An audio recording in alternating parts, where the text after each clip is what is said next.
Assalamualaikum warahmatullahi wabarakatuh. Bertemu lagi di channel Omah Cahitra Viva. Di video ini saya akan memberikan sebuah gambaran bagaimana cara membuat kebaya. Kurang lebih nanti akan jadi seperti ini. Nah, langkah awal kita sudah potong bagian depan. Biasanya saya memulai ini dari bagian depan terlebih dahulu, lalu kita paskan dulu. Nah, sebelumnya teman-teman, ini adalah jenis kebaya menggunakan kombinasi kain brokat, yang dimana ini dilapis dengan kain satin.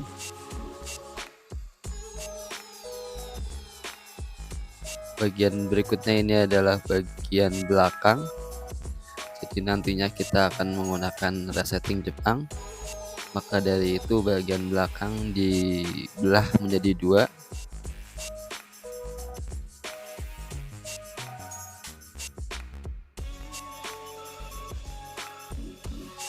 Terus setelah itu kita juga di bagian lengan sama, kita menggunakan lapisan juga. Jadi kebaya ini benar-benar full furing. Nah, langkah selanjutnya adalah kita menjahit di bagian bawah, bagian tepi bawahnya. Ini berfungsi atau kita jahit bagian bawah ini untuk mempermudah kita. Jadi kan sebelum ini dilujur, jadi sebelum dijahit ditempelkan ke brokat, nanti antara brokat sama satin itu kita jelujur lebih dahulu atau diberi jahitan pertolongan, yang nantinya jahitan pertolongan ini juga akan dilepas setelah kita jahit di mesin.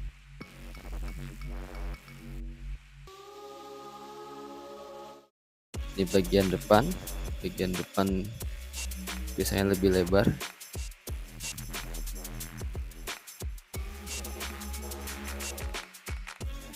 Lalu ini bagian lengannya, karena akan merepotkan ketika bagian tepi bawah ini tidak kita jahit terlebih dahulu.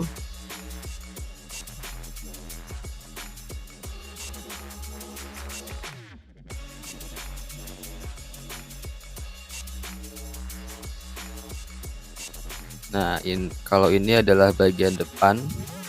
Bagian depan kita berikan sedikit ornamen, jadi dia meruncing ke bawah. Kita menggunakan bagian engkol dari brokat.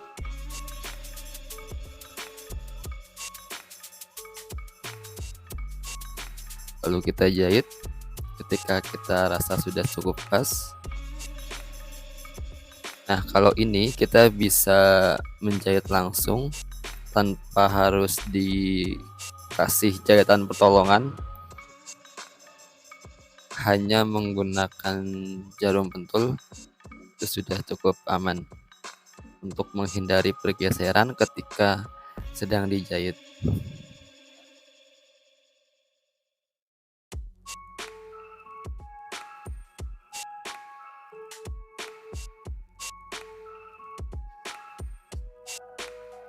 Oke, selanjutnya ini adalah proses menjelujur.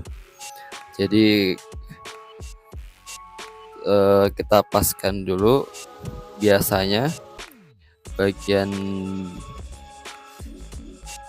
satinnya itu dia bisa lebih lebar dari brokatnya atau minimal sama.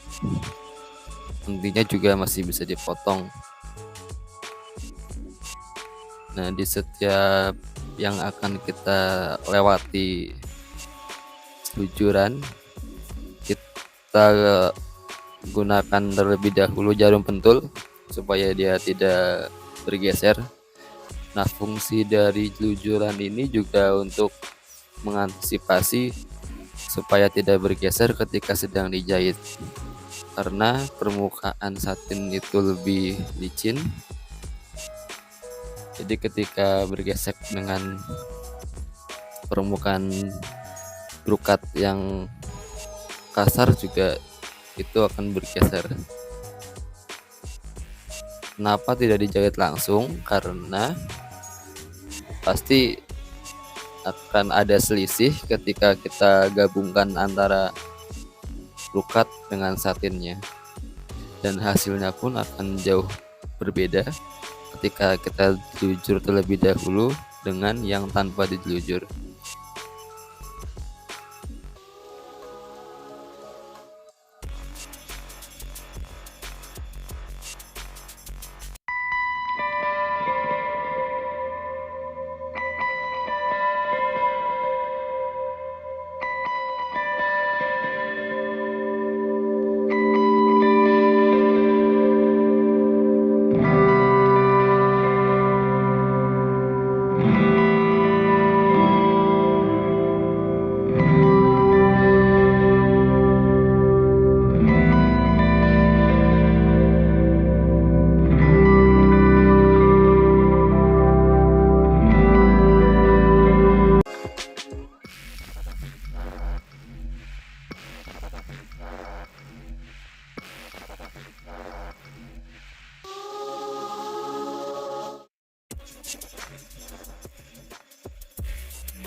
Nah, teman-teman, untuk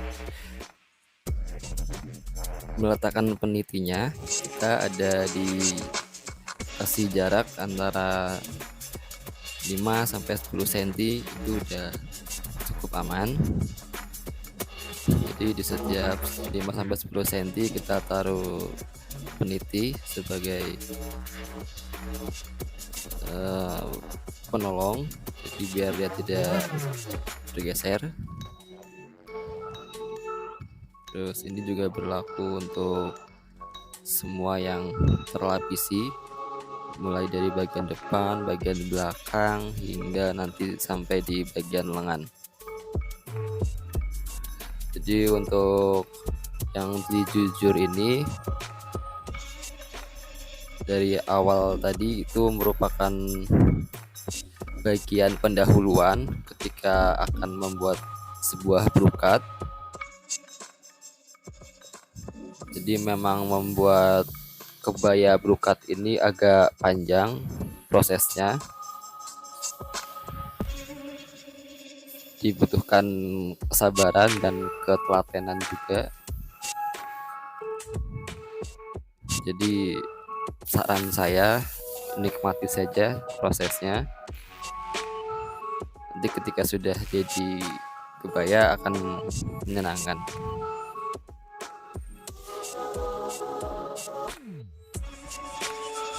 Nah, jangan lupa buat tonton video saya yang sebelumnya. Ada banyak cara untuk menjahit, termasuk di sini kita menggunakan setting belakang. Pun cara membuat atau memasang setting belakang juga sudah ada. Tinggal teman-teman di scroll lagi ke bawah. Nah, oke, ini sampai di bagian lengan. Jadi terima kasih yang sudah menonton. Jangan lupa di share, di subscribe, berikan komentar positif agar channel ini terus bisa berkembang.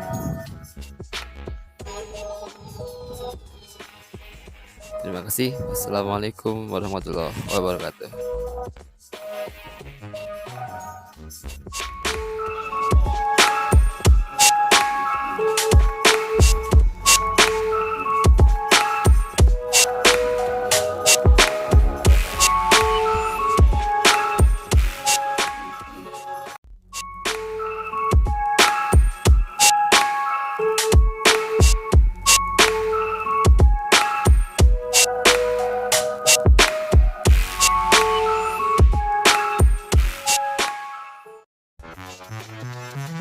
Assalamualaikum warahmatullahi wabarakatuh.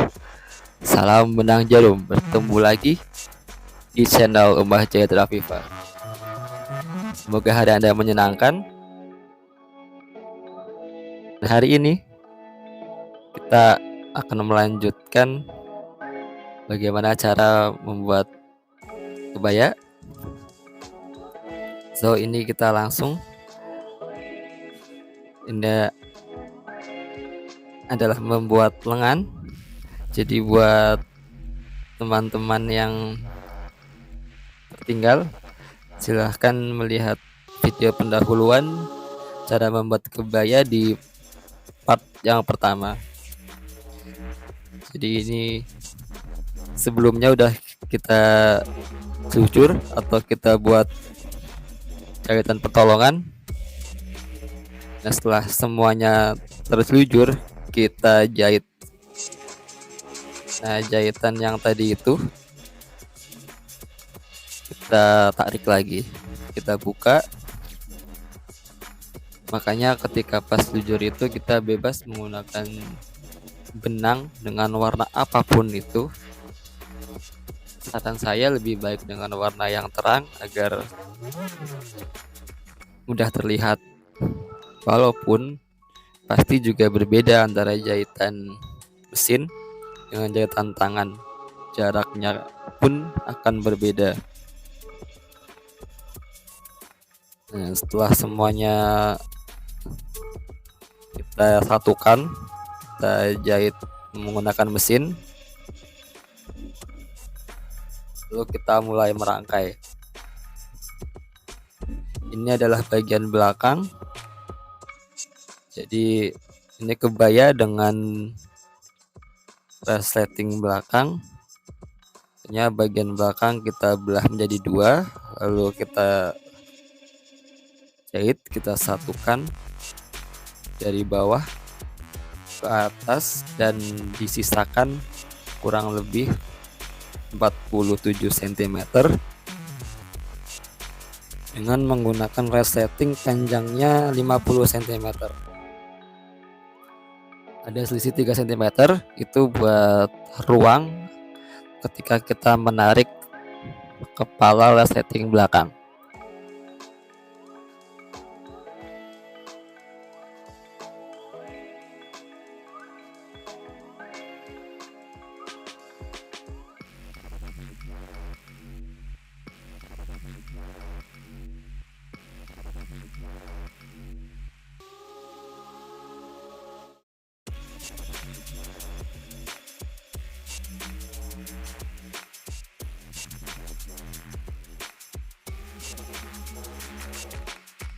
Setelah kita obras masing-masing bagiannya, lalu kita satukan seperti yang sudah saya sampaikan di awal. Bagaimana cara memasang resleting Jepang di video saya sebelumnya sudah saya beri tutorial ya. Silahkan teman-teman yang belum sempat melihat di scroll lagi ke bawah di semua video saya. Nah, bagian belakang ini kita kasih lapisan belakang ini dia fungsinya juga punya dua fungsi. Yang pertama memang untuk lapisan, yang kedua dia akan membuat lebih nyaman ketika dipakai.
Lalu ini adalah bagian ketika menggabungkan bagian depan dengan bagian belakang. Biasanya saya mulai dari bagian bawah agar bagian engkolnya akan ketemu dengan bagian depan dan bagian belakang, jadi tidak ada selisih, jadi kita tidak perlu memotong-motong lagi. Dan biasanya kalau dia tidak pas temunya, dia akan kurang bagus dan itu sangat mengganggu sih. Nah, lalu ini membuat kerah Shanghai, kita kerah Shanghai atau kerah rebah juga ada yang menyebut begitu. Ini juga sama, menggunakan brokat dan dilapis satin. Jadi di dalam satin itu kita sudah tempelkan kain keras. Di video saya sebelumnya pun sudah ada bagaimana cara menempel kain kerasnya atau interlining. Silahkan juga di scroll lagi ke bawah.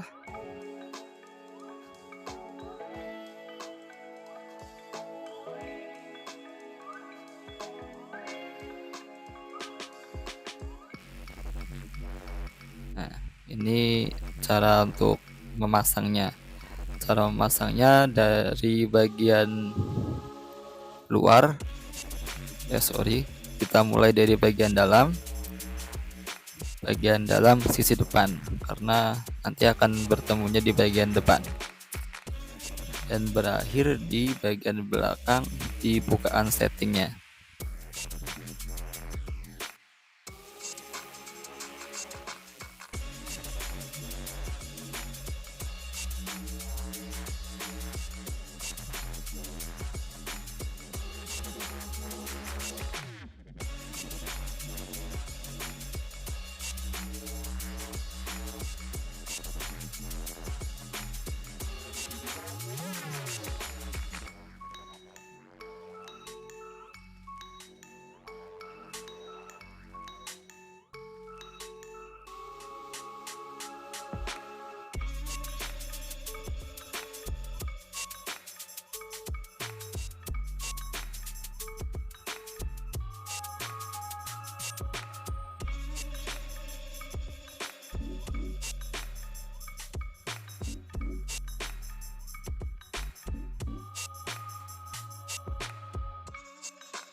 Oke, setelah kerahnya terpasang, lalu kita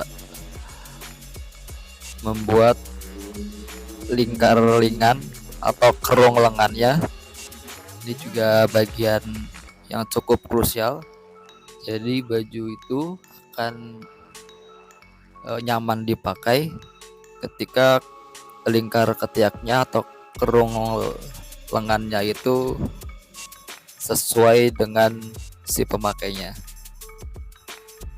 Setelah membuat kerung lengan, kita buat bagian lengannya. Kenapa bagian lengan kita gabungnya di belakang? Itu juga ada maksudnya. Karena ketika kita buat lengannya di depan, nanti kita harus memikirkan si kerungnya itu lingkarnya berapa. Jadi biasanya saya buat kerungnya dulu, lingkar lengannya, baru saya gabung bagian lengan. Itu akan memudahkan karena kita sudah ada patokan kira-kira berapa sentimeter. Jadi untuk lengan lingkarnya itu 1 cm minimal lebih lebar daripada bagian kerung lengannya. Jadi bagian badannya itu misal bagian badan 24, maka bagian lengannya itu kita harus dapat di angka 25.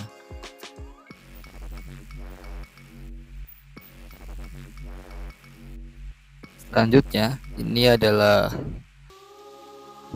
ketika sedang memasang lengan, memasangkan lengan ke bagian badan itu merupakan langkah terakhir sebelum nanti kita obras dan kita finishing. Nah, kurang lebih begitu teman-teman. Itu kurang lebih sebagai gambaran secara umum bagaimana cara membuat kebaya. Jadi terima kasih yang sudah menonton. Jangan lupa di subscribe, di like, komen. Ada yang bertanyakan silahkan ditulis di komentar. Assalamualaikum warahmatullahi wabarakatuh. Salam benang jarum.